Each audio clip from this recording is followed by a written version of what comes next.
So let's continue from where we stopped the other time. So we are just writing an if statement to see if this error actually exists. If there is no error, then it should do all this. We're still going to add more to this later. We're going to add more to it. But if it doesn't exist, then it should just send something to the front end. It's called rest.status. Rest.status. Sorry. Rex.status. Status, then dot now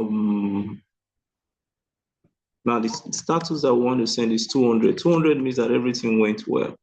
Then dot JSON. So we are sending this JSON data, right? You can do rest.status.send also, but I always like doing rest.status.json to be sure that you're sending in the JSON data. So this is going to be error. So this is what we are sending to the front end, errors. So it's going to print out these errors, give the front end developer, the front end developers can then know that, oh, there is an error because of this validation. Then the developer, front end developer, then know how to actually display that to the end users. So we're going to see rest.status 200.json. So that is it. So if there is any error, it's going to do that. And if there's no error, it's going to carry out these operations. So I'm still going to be adding more of the validation. So back to the validation, I just created one if not email. So I'm going to put in another one and say, we want the email to actually contain the @ and the .com. So we'll say, I'm going to do this. I'll say, if email dot, now I'm going to do dot to string. In case we are not receiving a string for any reason best known to the developer, we're not receiving a string, so we can convert anything that we are getting to string. So we're converting it to string, then dot include, because we can't carry out that if we do not have, we don't convert it to, a string. We can't carry out this method called include. So dot include. So what are we trying to test for? We're trying to test for the @. So it must include the @ symbol. And also, it must also include, so we can do an and you can also decide to put this in an array. But just for the sake of simplicity, we can put an and, at least so that we can make use of the and operator. For a while now, we've not made use of it. So, so we're going to say, if it contains this, just the way we have this, we're also going to repeat the sub process and say, if the email now contains, this time it's not the @ but dot.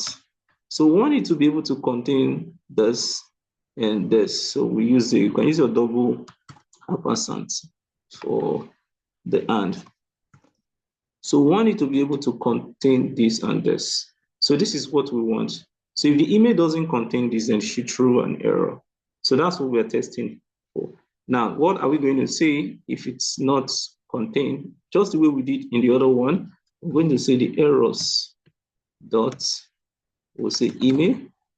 We're going to tell it that this is what we want to set the email key feed to.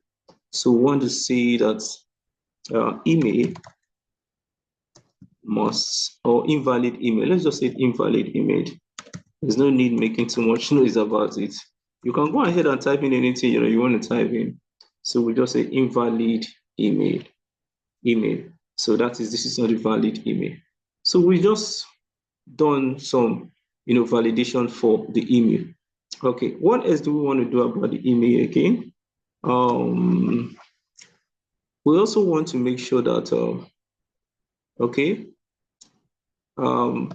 we also want to carry out another validation on the email to make sure that the email is not the same as password. Some people can use email as password.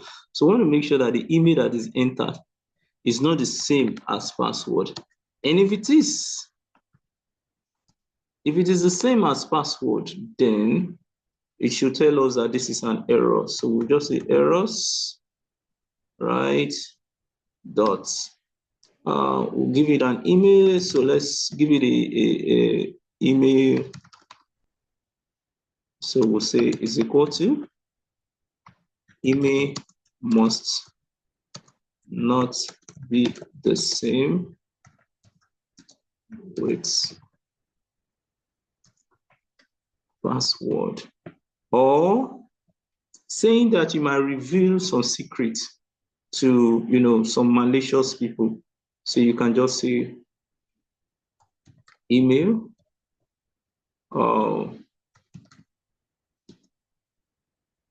do not use email in any other field. So you may want to just say that. I think that's okay. Is that okay? You're saying that if email is equal to password. Now, on a note, this is supposed to be a password kind of validation. I think that should be for password. So I should just change this. Instead of email, it should be that of password. So that means I'm trying to work on the password now. So let me just separate this logic. That was for the email, and now this is for the password. So we're going to say email equal to password. So we'll say errors.password. We'll just let the user know that you should enter another password. We'll just enter another password. We're not going to tell you that you just enter the same, because someone can decide to, like, you know, okay, I think you can say password must not be the same. There's no need for that. Password must not be the same with your email, or you must not use email as password. Whatever way you want to put it is just English language. So you can do that, and that's for the. So we also want to test for the password to be sure that the password is, you know, is. We want to show test for the length of the password, the character of the password. So we want to test for the character. So we want to say password. So we just convert it to string. As I said before, now for any reason, if we're not getting any string, so let's just convert it, and to string, then to length. So we want to look for the length of the password. So if the length of the password is less than 7, right, less than 8, so we want it to be at least 8 character. So we're just going to do this. We'll say errors dot password. So we're going to say that password must be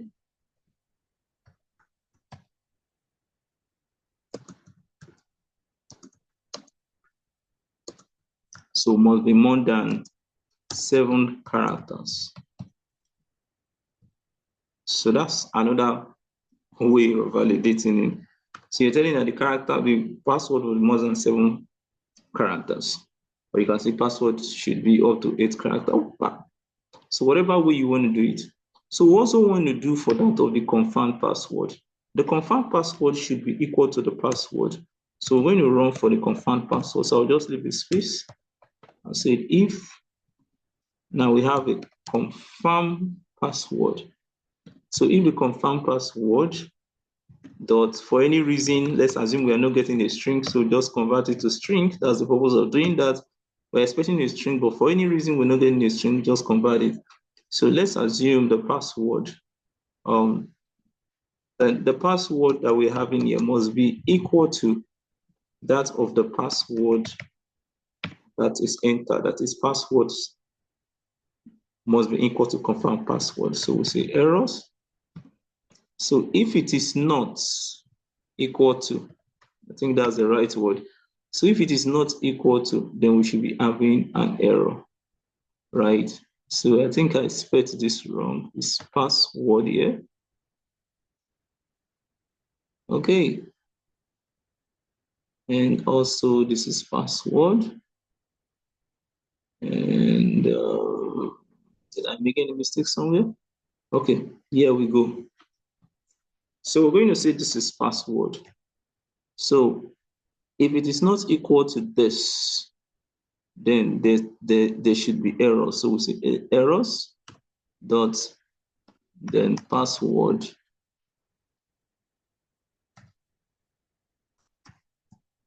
So error dot password equal to.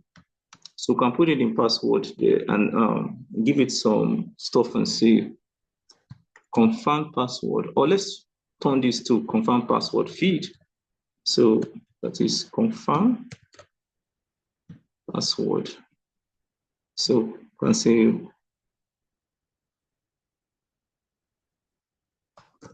password does not match confirm password.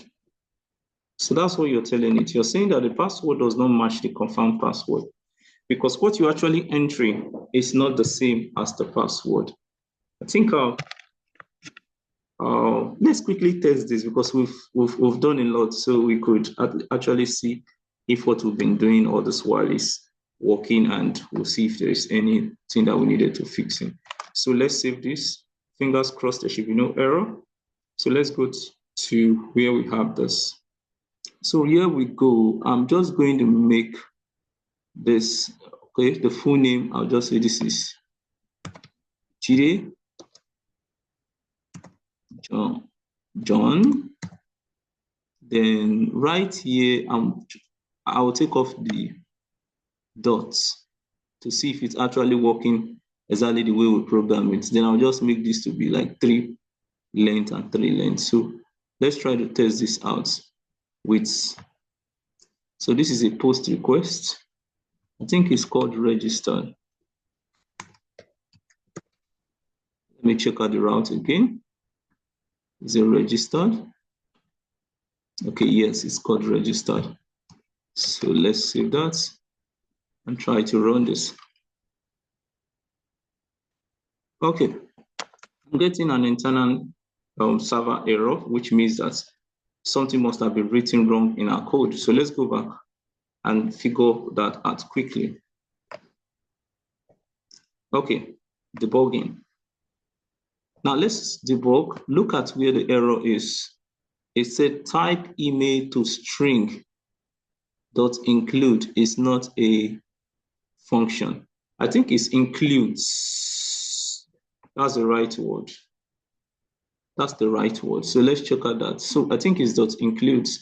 So you can always check that out from your documentation. So it's an S added to it. Maybe I'm using include, so it should be includes. Do I use include in any other place? This is includes. What else again? Okay, let's save it and go try it again. Let's see if we'll be getting the same. Okay. So come in here, we'll try this. And okay, I think we're still getting another server error. So let's see what that is this time.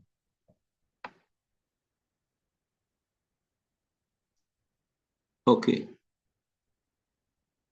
It's saying dot to string dot include is not a function. I've changed that. Okay, and it said cannot read property of undefined to string. Okay, that's where I did line 15. Okay, we're not done with the validation. Definitely, we're going to be getting a lot of error.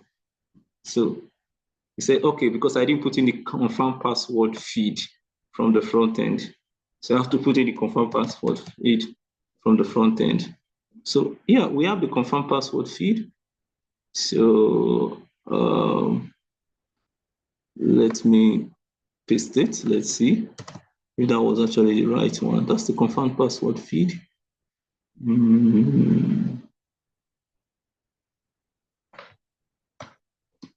That's the confirm password feed. And let's see again if there's any other error. I'm just going to move this up a little so we can read this. So from the confirm password feed, what else? It said dot include to string, okay. Type of email. Let's save that again.